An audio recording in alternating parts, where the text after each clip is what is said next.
Guru Besar Fakultas Hukum Universitas Hasanuddin Hamid Awaludin menyatakan menentang putusan MK yang menjadi pintu masuk Gibran jadi cawapres.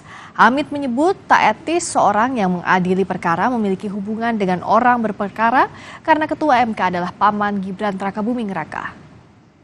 Konstitusi saya termasuk against dengan beberapa alasan saya. Alasan pertama, hari Kamis pengusul kasus itu mencabut kasusnya, mencabut. Hari Jumat dikembalikan lagi. Mestinya kalau ada kasus baru itu dikembalikan, mesti kan dari nol lagi prosesnya kan. Hari Senin diputuskan. Itu satu masalah utama.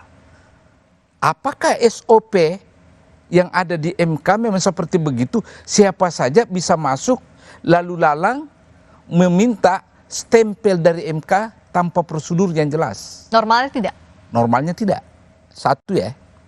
Yang kedua, kan kita tahu ketua MK ini ada hubungan dengan Mas Gibran. Ya, ada hubungan. Tidak etis.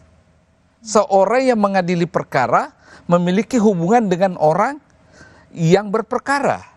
Ada dalil hukumnya itu. Anda melihat komposisi suara hakim sebagai berikut.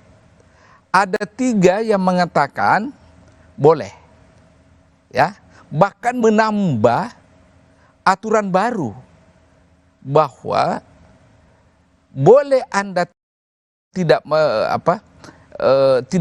berada di bawah 40 tahun, tetapi Anda punya pengalaman empirik ataukah sedang menjabat sebagai kepala daerah. Kepala daerah konteksnya wali kota, bupati atau gubernur.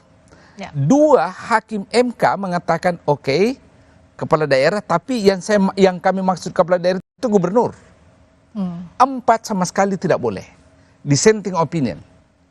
Jadi kalau Anda jumlah ini 2 tambah 4, ya, itu 6, 3.